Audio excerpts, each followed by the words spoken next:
All right, let's talk about something every single plant person has dealt with, the dreaded yellow leaf. You know the feeling.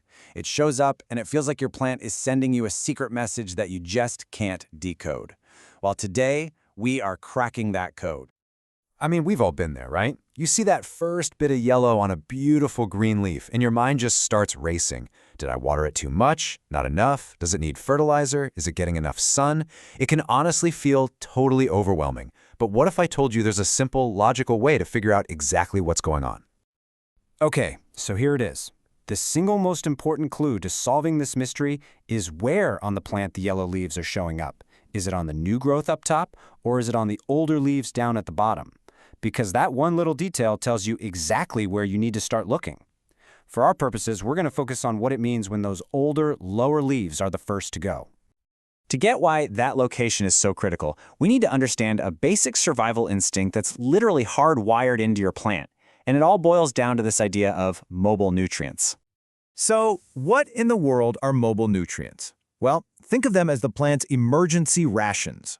When a plant realizes it's not getting enough of a key nutrient from the soil, we're talking about the big ones like nitrogen, potassium, and magnesium, it doesn't just panic. It has a brilliant backup plan. It actually pulls these nutrients out of its old, less productive leaves and sends them up to the new, vital growth at the top. In this process, it's called strategic translocation. It's an incredible survival plan. The plant detects a shortage, so it basically sends in a salvage crew to the older leaves. It carefully disassembles them, takes all the valuable parts, and ships them to the new construction happening up top. And that old leaf, it turns yellow, because it literally sacrificed itself for the good of the whole plant. Pretty cool, right? Okay, so now that we know why the old leaves are turning yellow, we can officially start our investigation. We've got a lineup of the 3 usual suspects, the 3 main mobile nutrients that could be missing. Let's look at the specific visual fingerprints each one leaves behind. First up, our prime suspect, because it's the most common one you'll see, nitrogen. Nitrogen is absolutely essential for all that vigorous growth and that beautiful deep green color. When it's in short supply, the signs are pretty unmistakable. The key word for nitrogen deficiency is uniformity. The whole leaf, veins and all, just evenly fades to this pale, washed-out yellow. It's not splotchy or spotty, it's a consistent fade across the entire leaf. And you'll probably notice the whole plant just looks a little sad, kind of stunted with maybe some spindly stems. All right, let's move on to suspect number 2, potassium. Now, unlike the all-over fade of a nitrogen problem, potassium deficiency leaves a much more specific calling card. With potassium, it's all about the edges.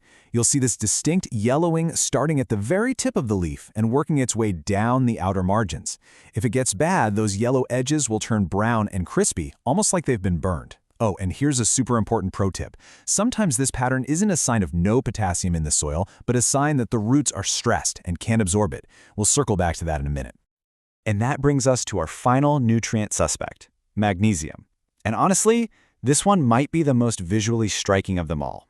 If you see this pattern, you can be pretty darn sure you've found your culprit.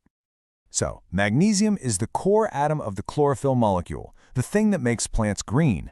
When it's missing, you get this amazing striped or Christmas tree effect. The areas between the leaf veins turn yellow, but the veins themselves stay bright green. It's this really beautiful, high-contrast pattern that's hard to miss. Okay, let's do a quick recap. This chart puts it all side by side. For nitrogen, you're looking for a uniform all-over yellowing. For potassium, you're looking for yellow, crispy edges like a burn. And for magnesium, you're looking for that distinct, high-contrast striping between green veins. Seeing them all together really makes the differences pop. But hold on, here's where our little mystery takes a huge plot twist.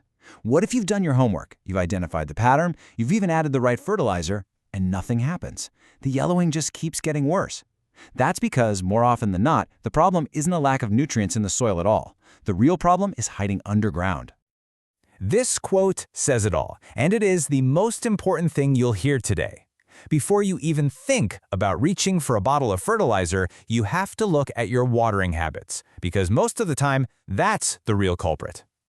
And let's get one thing straight about overwatering. It has nothing to do with how much water you give a plant at one time.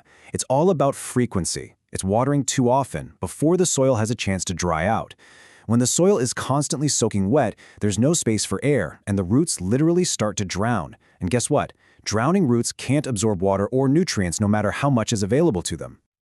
So how can you tell the difference between too much water and too little? It's simple. Use your hands. This is the tactile test.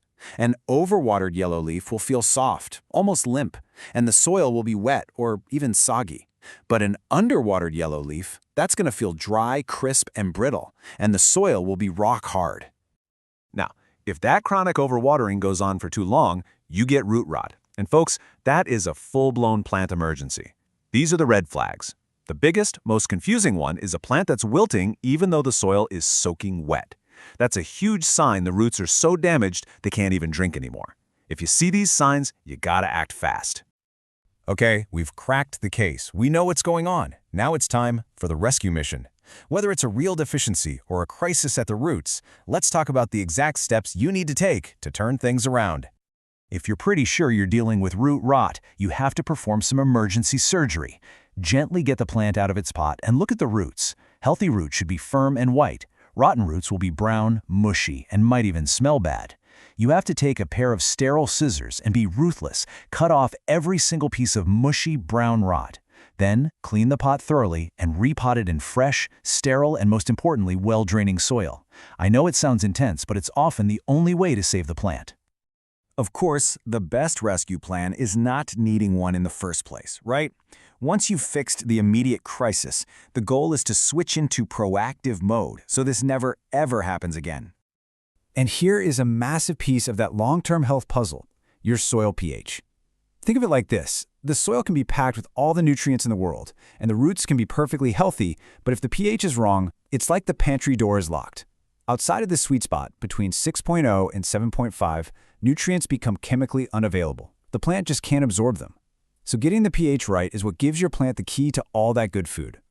So let's boil this all down into your new, simple, 3-step action plan. This is what you need to remember. Step 1. Always, always, always check your watering habits and the health of the roots first. That is the #1 culprit. If that all checks out, then move to Step 2. Analyze the specific yellowing pattern on the old leaves to see if it's a nutrient issue. And finally, Step 3. For long-term vibrant health, check and correct your soil pH so your plant can actually access all the good stuff you give it. And there you have it. You are now officially a plant detective. You know how to read the clues, you know how to speak the language. That yellow leaf is no longer just a sign of trouble, it's a specific piece of data telling you exactly what your plant needs. So go take a look around. What mystery are you going to solve first?